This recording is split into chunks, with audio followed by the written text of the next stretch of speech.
So we're going to look at chorale number 9.7 today. And this is, originally I was thinking, oh, I'll make a video about non-chord tones because our classes will be moving into them in the near future, and it'll be good to have these as a current resource for them. It's almost all passing notes. There's, like you go chord tones, step in, step out in the same direction. Like 90% of this is just passing tones everywhere, and so it's not that great. There are a couple, like here is an on the beat neighbor tone, an auxiliary that goes down to a non-chord tone and then steps back up. And there's a couple suspensions here and there. There's a couple appoggiaturas and escape tones that I'll point out, but we're just not going to spend too much time here. Instead, we're going to do an old school, slog it out, grind it out, look and see what the chords are, look and see what the cadences are, and figure out what the chords and the chord functions are, which means this could get split into a couple videos, or it could be very, very long. Either way, this chorale features a very strange first cadence, which also is, makes me happy because it doesn't actually lend itself to any of the logic that we use for so much else of analysis. And so it's really nice to have an example where you're just kind of like, I don't know, it's weird. So let's get started, and we'll get there. Probably pause it about it a little bit and then skip over when it's frustrating and we don't know what to say. This is in the key of E major. You can see there's an E major chord here, and at the end there's also an E major chord right there, right? And well, let's just start. E, E, G sharp, B, that's one, and E, B, and then B, and then G sharp's there, and that's our non-chord tone. That's that lower auxiliary on the beat, which gives, I think actually Bach uses on the beat chord tones that, like sevenths of chords in the bass, to make them feel dissonant and then resolve, or on the beat non-chord tones like that occasionally through here for flavor. And then we have a B and a D sharp and a sharp and an A.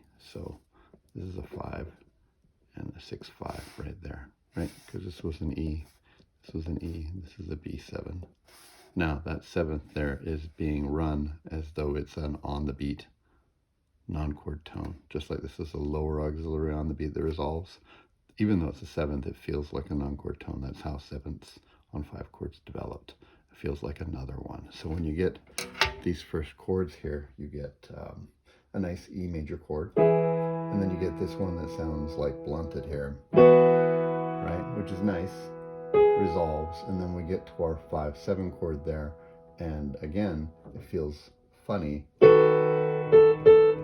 because that's feels like a non-chord tone, which then resolves back to this original thing, right? And then passing tones, okay, which is kind of cool. And then this chord here is funny. It's like right off the bat, we get 5/4, right? So let me show you what that means.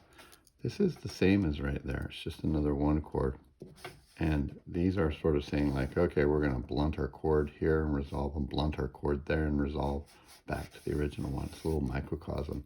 Those are passing notes. They're not part of the chord, although they do make an A, C sharp, and E. So this is an E chord. This is interesting to note that this is an A 6/4 right there, right? Fifth in the bass. Could be a passing chord. And then this here is an E, G sharp, B, and D natural, and that's breaking the key signature. It's right at the beginning. It's not part of a scale or something like that. He wants this. It's an E7, which is no longer a 1 chord. It's a 5, right? 6/5 because of the inversion of 4. Okay? And just like that, we should expect to see a 4 chord, which we do. A, E, C sharp, A. And look, he did it again. Another on the beat dissonance. So even here, when we go from this unexpected 1 turns into 5/4, right? The next chord right here also has this, this, in this case, it's a suspension, right? Right. causing us to have problems there, like that, until it resolves, right? Passing known resolution. We would call this a suspension. I am going to draw this one out here. A suspension, because they're rare. Chord tone holds over to a non-chord tone, but it's holding over and resolves down by step. When this happens, theory books and theorists make us state the distance from here, the point of the suspension, down to there, right? And then the resolution as well, down to there. Now, this is an octave and another octave and that, which would be like an 8, 15, 16. When the numbers get bigger than 10, we just revert them down to whatever they are. So like as small intervals, so B above the A would be a 2. And then A above an A would be a 1. We call this the 2-1 suspension. Okay, but that's not, and it's consistent again with his non-chord tone on the beat right there, right? It's very cool. But now we just get something that's weird. Okay, I'm just going to show you what these are. By the way, this is a non-chord tone. This is a G major chord. So this was A. I don't know if that's in camera. I'll put this down here. A, right? This is a G major chord. It's like, you gotta say, like, what the crap is going on? And this is a D major chord. And I know normally we sit there and do the cadences first. So they tell us what key we're in, but this one is a head scratcher. It sort of defies, you know, like explanation. Because in the key of E, G, it doesn't really exist. I mean, you could call it the modally borrowed 3 from E minor, and then you'd be stopping on modally borrowed subtonic 7. And that doesn't really make a lot of sense. Like if we were to grab some paper real quick, if we were to make our sandbox of related and closely related keys, if E is here, then B is +1 sharp and A is -1. Right? And that's good because it seems like this is important. We've had 5, 7 of A, right? That would be F sharp. This would be C sharp minor. This would be B minor. These are my minors, right? 4 sharps, 5 sharps, 3 sharps. And D just doesn't exist unless you do some funny wrangling. Like this could be E minor, and then, you know, because mode shift, and this could be subtonic 7 equals D, right? Sorry, B, G sharp minor is what I meant. You know, it doesn't, it could be a 4 chord here, I guess, right? Could also be that right there, which would make it our 6 chord right there. But we're in our first phrase. Normally these phrases go like this. They go like this, and they do like an IAC or a half cadence. And then the next one, they usually go to the dominant, and you'll have a PAC in the dominant. And this just does not match up. Now, I did some digging around, looking for other things. There's something called you know, it's possible that you could say we've changed the key of A, which makes sense, right? And then this would be, D would be on the 4, and there's something that's a little more rare called a plagal half cadence, where you stop on the 4 instead of the 5. 4 is dominant below, subdominant. But then even that doesn't make sense, because this G natural should be a G sharp if we're in the key of A. So it kind of thwarts and blunts that. So I have, you know, like you could say, well, it's modally borrowed. We went from E to the key of E minor briefly, and then did a 3/7 cadence, you know, or a half cadence, right, to there. Or we're in the key of D all of a sudden, and this is 5, 4, 1, and it's some sort of plagal cadence. Or my favorite is, it's just weird, and Bach liked it. I even went so far as to figure out what the words are, of course, the translation, and it's sort of like, although it seems that he is unwilling, right? Then the next part is, do not be dismayed, right? And so it could be even that he's setting the text in a way to say, like, you know, even though, you know, it may not seem, he's talking about Christ, right, the Messiah, it may not, you know, or God, it seems, although it seems that he's unwilling, and it's possible that he's blunting it there. It's also not an accident that the G chord is right here, Not that we have a G chord down here, it's a different chord, but we have the G natural come back. So he's framing his piece to have that sound at the beginning. What do you want to call this? I don't know. You know, so it could be, we could be in the key of A, and then it's a weird, we call this a plagal half cadence, because it's the 4 chord instead of the 5 chord. But again, I don't like that because the G doesn't make sense. You could be in the parallel E minor and you've done a 3 going to 7 and you have some sort of weird cadence. You could put yourself in the key of D, right? And if we're in the key of D, then there's no explanation or reason to go to D except maybe the text. But then you have a plagal cadence, right? And, you know, there's always just the possibility that Bach just thought it sounded cool.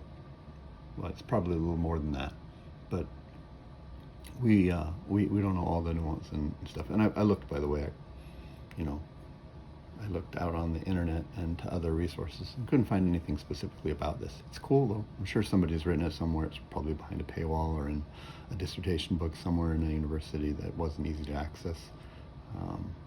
I'm perfectly happy saying, look, we used all our available technology and thinking and got through this. And we don't have a good explanation, because I love the idea that there's some music out there that's great, that surprises us. We don't have to know how everything works.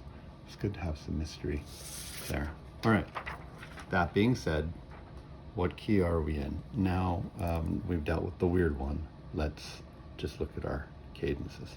Here's a B, D, sharp, right? And then an F sharp, and this is a B chord right here, right? And this is an F sharp, A sharp, and this is new, right? And then C, F sharp, E. So this is an F sharp 7 chord right there, which means this is 5, 7, going to 1 in the key of B, right? And this is a perfect, authentic cadence, because root, root, and then root here, okay? And so we should think of ourselves in the key of B, right? Well, I think what happens here is this can be thought of as a, like, weirdly, what are we going to call this, by the way? I don't like this explanation because I don't feel like it sounds that way. But for chord sakes, we're just going to do this and call it modally borrowed, right? 3, 6, going to a subtonic 7. And I'm perfectly happy to have somebody say, no, you're wrong. If you got a better explanation, that's good. Like I hear it more like we went to the key of D, because the scales, I hear this shift right here. And temporarily, this is like going to the key of subtonic 7 is what I'm saying, right? Calling it a plagal cadence. But it quickly dips back into the key of E major again, right? Like this becomes a B, D sharp, F sharp, B. This is my 5, right? 6, 5. This is my 7th right there as a passing tone. And then it comes to an E chord right there, like that E, G sharp, E, B, okay? So even though this is weird, I'm still gonna think of myself in the key of E, because what's gonna happen is the overall movement of this 2 phrases is that we are in E and then we switch to the dominant, which is normal. We just get this great other thing right here, okay? Non-chord tones, non-chord tones. This is still a E chord right here, right? Okay, kind of paralleling the ideas of ones having 2 beats, okay? And then here we have a C sharp and a C sharp and an E and a G sharp, and that feels like a C sharp minor chord, okay? So we're just gonna put these here. This is an E chord, this is an E chord, this is a C sharp minor chord, and I think we're gonna have to call one of these a pivot chord, because we know the next one here is an F sharp, A sharp, C sharp, E, and this is telling us that we're moving into the key of the dominant, and we have our cadence right there as well. So if this is an F sharp 7 with an on the beat 7th, which gives us that dissonant sound. In fact, I'll just play this for you right here. I'm I'm on the C sharp minor chord, and then we step up, and as we go to our F sharp dominant 7th, you get the 7th on the bottom as a part of the melodic kind of deal, right? And resolves in. So he's continuing this idea, right? On the one hand, we could just say, oh, they're non-chord tones, right? But his treatment of them has been consistent, not ad nauseum and without creative work, but rather he's thought about the way that sounds and likes that, right? So let's work backwards. This is a B chord, B, D sharp, F sharps right there. This is just more B's that it alternates into. So this is my 5 chord, or which is 1 chord in this key, right? And you can, if you want to, you can say this is a 6 going to a 5-3 right there. And then this would be my 5-2 going to a, right, just a 5-3 version right there, because the 7th resolves upward like that. And then this would be my 2 chord, yes? Passing tone. So we can call this the 6 in this key right here, right? And now we're in the key of B. Or if you wanted to, you could call this a 4 chord there, okay? But it feels like a 1 chord until we get to here. And so maybe that's our pivot chord right there. All right, look at our next cadence right here. It's a B and a D sharp and an F, and it's a B chord right there. And here's another F sharp A. This looks like another PAC in B, right? Because this is my 1 chord, it's a B chord right there.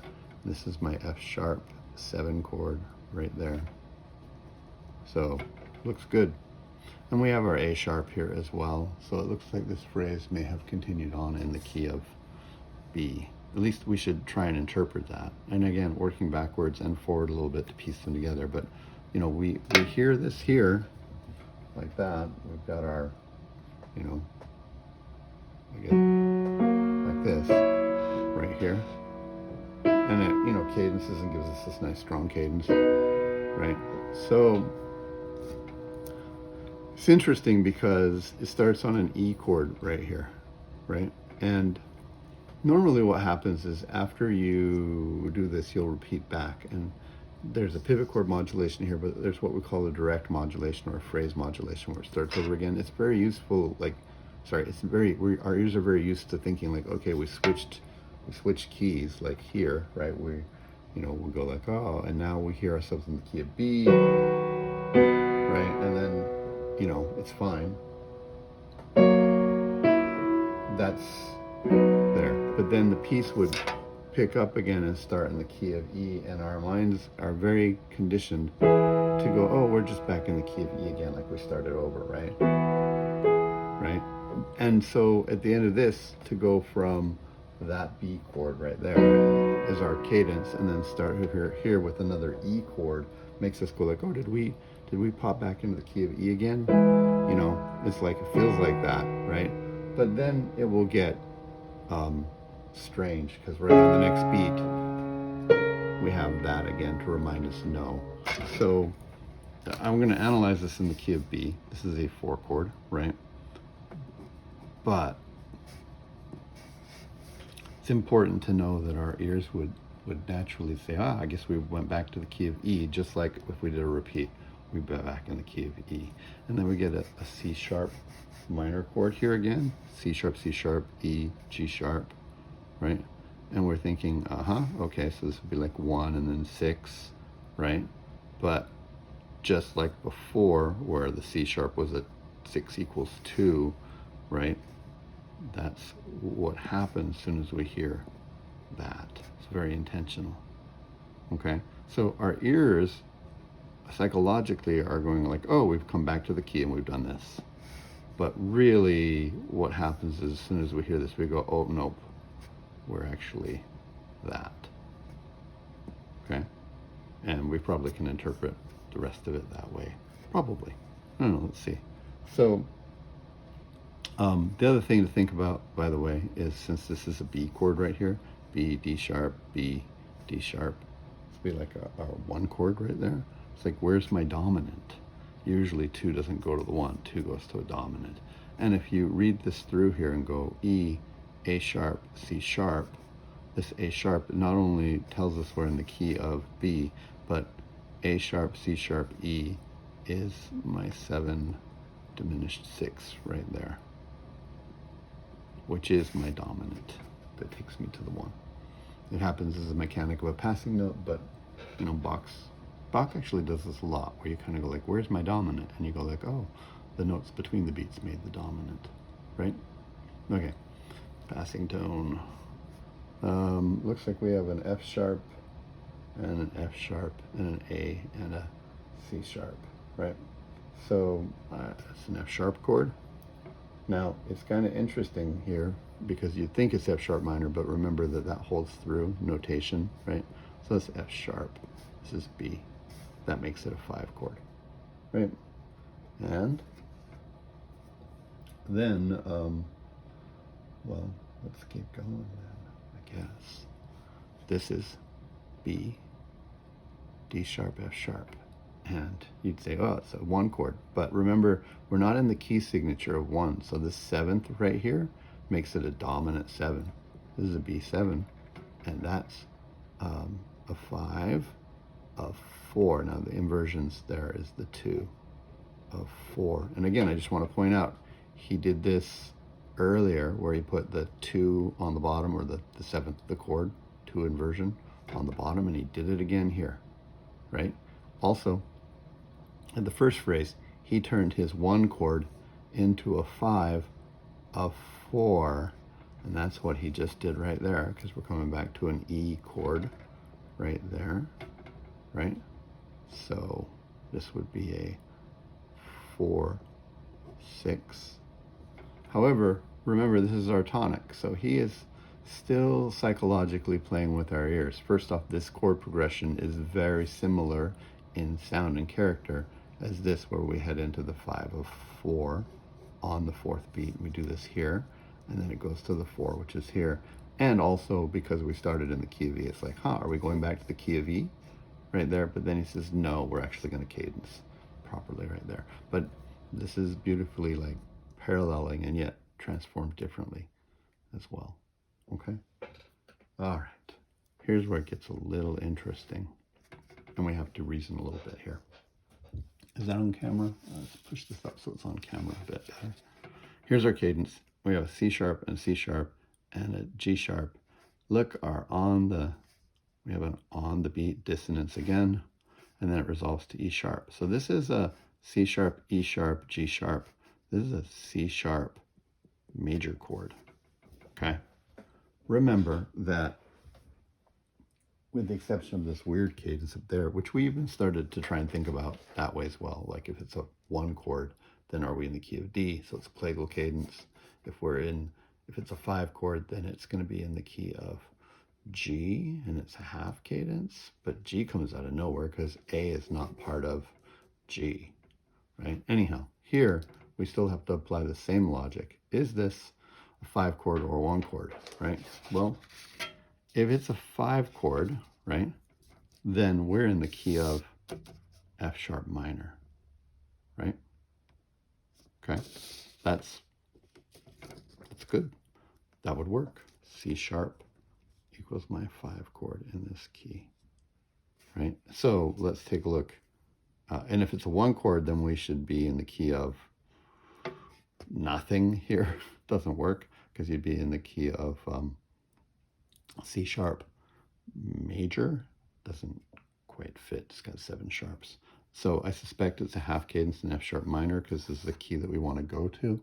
Let's just take a look here. This is my C sharp chord here, and I've got an F sharp, an A, and a C sharp. Oh, look, another on the beat dissonance when it counts, right? So this is my F sharp chord right there. And it's minor, right? So it feels like this is 1, 5. In fact, we have our E sharp leading tone taking us in there. So you're going to hear this sort of, this thing that goes Ti, Do, So, right? And then So, Fa, Mi. And this is also a minor chord there. Setting us up, we've moved to the key of F sharp minor. There's a half cadence. It's a beautiful half cadence. This is my 5 chord. This is my 1 chord. I'm in the key of F sharp minor. Let's keep that in mind. In fact, as we go looking through here, you'll see that we end up with this gone, which is D sharp, because F sharp minor has 3 sharps, and so this is my last sharp and it's gone. And then it comes back, but only in the context of a melodic minor ascending, and there's my leading tone again. So remember that F sharp minor it's going to have F sharp, C sharp, and G sharp in its key signature, right? Because that's from there. So that means the D is going to be naturaled out from the key signature, and then occasionally you're going to have the D sharp and the E sharp more likely as your 6 and 7 from your melodic minor and harmonic minor. Race back up. Scales, right? The big giveaway is that, but that coming back is part of a melodic line. That going away most of the time is also a key, right? So let's have a look at it here. This goes from my B to an E chord right there. So he's doing it again, right? Is this 4, right? Is it 1? Like, did I do this psychological thing again where I went back to E again? It sort of feels like both of those things, right? So as we come from here, oh, by the way, this is just arpeggiation back in, and that's a non-chord tone right there. As we come from here, you know, you're right, and then it just arpeggiates and sort of chord tones down, right? And then we get the cadence chord right there, right? And then we get our nice authentic cadence right there, right? And then on the next one, he starts up again. He's back on the E chord, and you're going like, did we do this? And even there's like a natural there, right? So the A sharp's gone away, but it's still going up. So we're like, are we in the key of E again? Is this my 1 chord, right? And we even get another E chord on the next beat, right? Right? And then things start to change because we, oh, sorry. Right, so it starts to feel like, well, not the key of E anymore because we have the B, D natural, right? Right? And then we get the giveaway right here with the E sharp. We all of a sudden go like, oh, I hear it now. There's my turning point. Okay, so again, look, there's an E chord there, and there's an E chord there, and he's doing this to us again, right? And again psychologically, but there's little giveaway tells that it's not the case, right? It's whichever one you want to call this, you hear it in E, or you hear it as the 4 chord here, because you're saying, I'm persisting on, he's done this to us before. This actually can be thought of in the key of F sharp real soon, right? Like, well, definitely here, you're gonna go like, this is not the right key. But we can flip here and call like E subtonic 7 and then move on, right? So we're thinking key of F sharp minor here at some point. I'm going to work backwards so you can see how this fits in. Okay, so wonderful cross voicing where he's just way up and above. He did it here too. I should have pointed it out. I'll do it at the end, but this is just crazy weird. It's got my G sharp up there and my C sharp there, but he quickly voice exchanges them back as part of the lines that he's doing. But we have G sharp, C sharp, B, and E sharp. This is like a C sharp dominant 7 chord, which is 5, 6, 5, right? Okay. And then he just reverses to get his spacing and stuff back and ranges back in control. Okay, so let's go back to here now, right? So this was a 5 chord. This is my F sharp, C, A, no A sharps, right? So that's my 1 chord right there. I'm still in the key of F sharp. This is there's a G sharp and a G sharp and a C sharp holding. Nope, not holding over, sorry. And then a G sharp and an E sharp. So, you know, you got to say, like, what is that? It's just going to be a G sharp chord, right?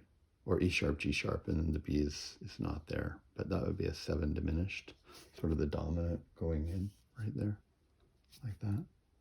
All right, and well, let's take a look at a few things here. This is C sharp, B, E sharp, C. This is my 5-7 chord, right? In the key of F sharp. And I want to point out again, look, they put the 7th on the strong beat right there to blunt that sound and make it not feel good. If you look in between here, we have, well, so this is, I'm just going to write it in here. It's getting kind of C sharp there, right? This is an interesting chord because it's D sharp and F sharp and A and C sharp, which makes it a D sharp half diminished 7. I wouldn't read too much into that. It's just a passing chord that's happened because this is on the melodic minor with a D sharp, which is not normal. We wouldn't worry too much about it. But it's interesting to see that his non-chord tones all form together to make another chord. And D sharp is a half step into the E, not that we tonicize diminished chords. Okay? And then here we have a G sharp and a B and a D. So it depends on how you want to look at this. You can say it's a G sharp diminished chord, right? Which would be my 2 chord, I guess, right?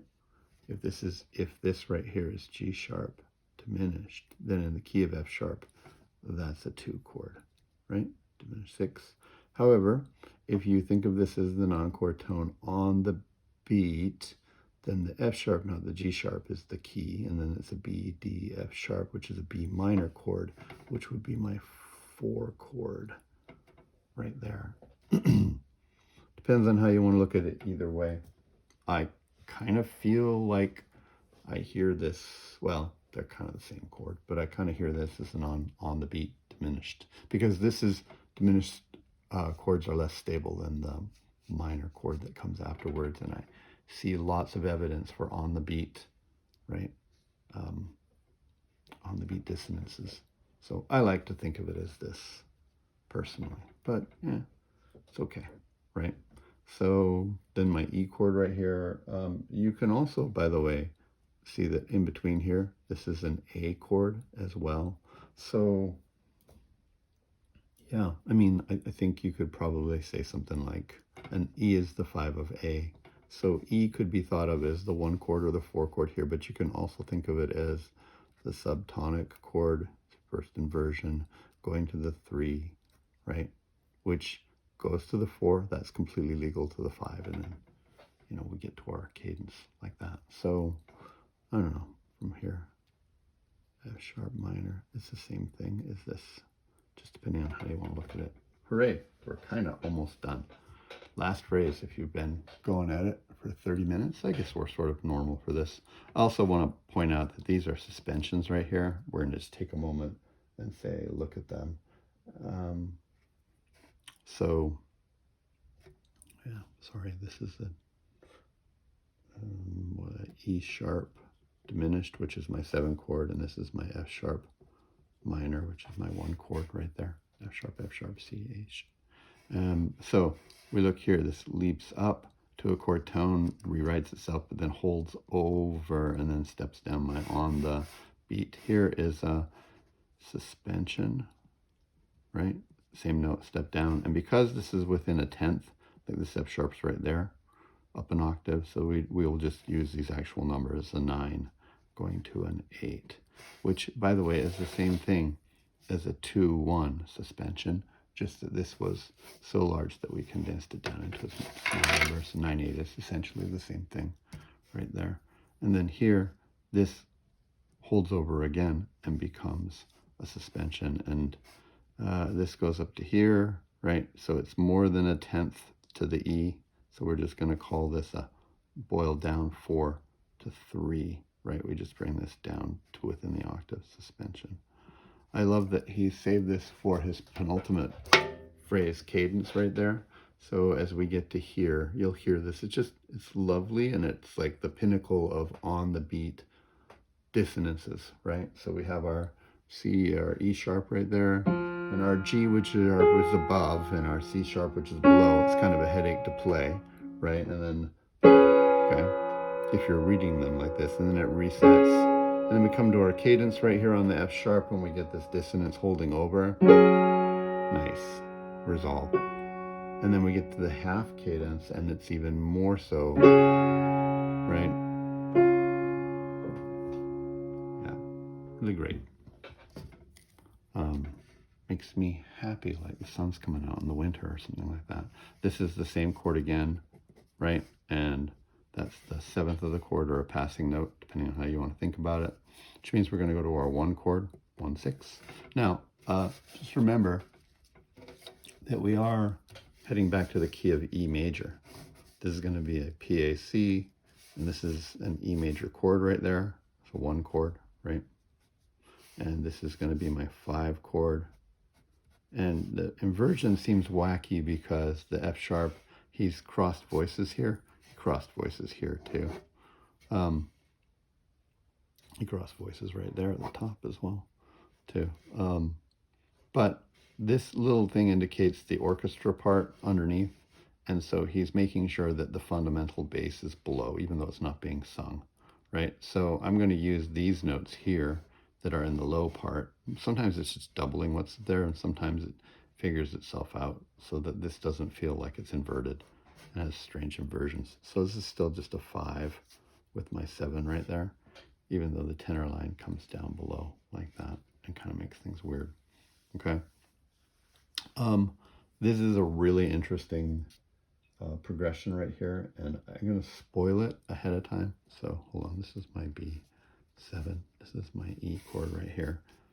Depending on how you want to look at it, you know what? I'm going to wait on this because this is worth discussing, and then I don't want it to be like, oh, we did these other things too. Okay. I think you can just start to pivot right here, because see, this is going away, and we never have the E sharp come back, and we know we're going to this cadence. So this would just be an F sharp, sorry, C sharp 7 going to F sharp minor, right? This is just 1 chord equals 2 in the key of E. That's our pivot chord right there.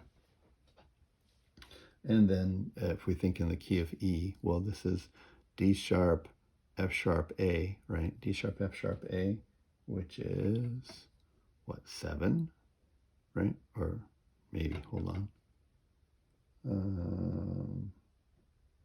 7 diminished 6.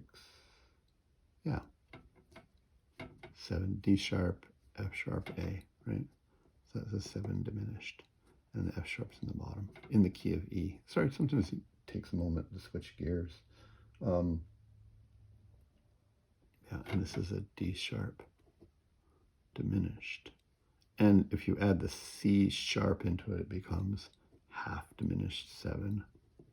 Although I don't know that we need to think about that too much. Okay, which is going to take us to hopefully an E chord, because this is my dominant, and there's an E, G sharp, B. So that's definitely a 1/6, right? 1 major 6. I just want to point out that these passing tones make this into an A chord right there. So you get a sort of a 4 kind of feel, which maybe it's just coincidental, but given that, you know, this was prominent at the beginning too, it's nice to see that he's bringing back the band, right? Getting them all back together, okay? And then here's my B chord, B, D sharp, F sharp. So this is a B chord right there. And there's my 7th, so it's 5 with the 7th, or yeah, we'll just call it 7. You might think that it's like inverted, but this is the fundamental bass underneath. All right, here's this chord right here. Now, let's see. at first glance at this without reading any of the notes, when you see a cadence right here, and you see the dominant note, the B and the B, and the B and the B, and this is a 5 chord and a 1 chord, you think 1, 6, 4. Let me show you what that looks like. If I'm here like this, and I see these in the bass, right? Then normally you'd think you'd get this. You'd get something like this, which would then eventually, so it's a 1, 6, 4, right? It's part of the 5 chord idiom, and then it resolves down to there, and then we get our final like that. Okay, that's what that suggests. However, when you look at the notes above, it doesn't make that chord. It makes, strangely, like a C sharp minor 7 or something, half diminished seventh, C sharp, E, G natural, and B, which has a cool sound. It's like, let's see, and the G natural has come back from the beginning, right? It's like this, right? And then it'll resolve into the 5 chord. So it's like a cool version of what we were talking about, right? Yeah. And then to there.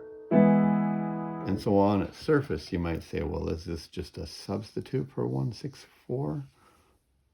The answer is no. I don't think so. Although it's very cool, right? C sharp, half diminished, 7, right? What happens is this resolves down. And what we're going to find is that these are non-chord tones. And that's a non-chord tone. And it's sort of hybriding the two together. This definitely feels like 5 the whole time. And with these notes just statically, like right there, you might go pseudo 1, 6, 4, but with cooler notes, especially since the G natural is coming back like it was at the beginning. And so that's what it's reminiscent of, and I do think it is. But if you see this resolution down here, and you think of this as a suspension, non-chord tone going to a suspension, then this is an A sharp, C sharp, E, and G natural, which is an A sharp diminished 7, which is 7 diminished of 5. And we know that Bach loves to do that at cadences. It's this last final hurrah. And so what I think is he's doing here is he's going 5, 7 diminished to 5, going back to 5. This is last sort of like, woohoo, we're doing this. But then he plays with us by having the resolution of the root delayed. So he's having it both ways. Feels like a 1, 6, 4, 5 with these cool notes. But when you hear this happen afterwards, then it feels like, oh, no, we get what was going on. This was a 7 diminished the whole time, right? Let me play from here for you so you can hear. So there's this. And where were we here? Right, it's cross-voiced. It's a little awkward to look at, right? And then, like this is, when I say cross-voiced, this is higher than that note right there, right? So, but we like this, and then we step up right into our A chord right there, right? And then we get to our 5 chord, right? And then if you listen to these, they just sound like non-chord tones, right? Oh, no, wrong note, sorry. I guess I ruined that. Let's try this again, right from there. So we get from here, and then we get this, thing that happens here where it's like, and then we get, right, that's my A sharp. If I put it down there, it's like, right? And then we get to our proper 5 chord right there, right?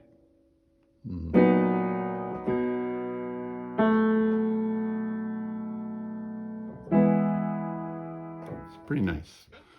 Ends up happening that this becomes the non-chord tone then. It becomes sort of a pedal note that persists through, saying we're on dominant harmony while we get the A sharp diminished 7, which is kind of cool.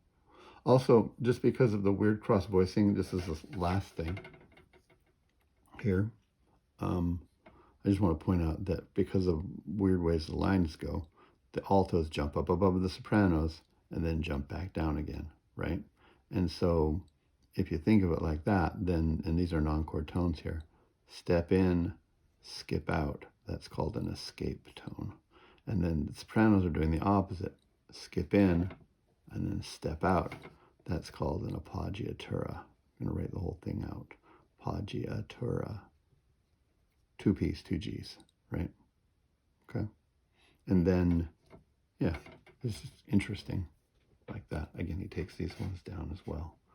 I like this because it has such a mysterious, strange thing that happened here that works itself out from a material point of view. We get this sound again with it making sense of the cadence. I still don't know what to make of this first cadence and change of key right there, honestly, listening to it a bunch of times. I love that he's going all over the place, cross-voicing, right? Here and here and here, and then here. It's all just cross-voicing. Because, gosh, I love that it sort of frees me up when I do something that I never have to say like, well, I want to cross-voice, but I don't feel like I can. Bach had his reasons, and he did it all the time, it seems like, all the time, a lot of the time. That seems like to be the rule that he, oh, he's got another one right here too, that he loves to break the most, right?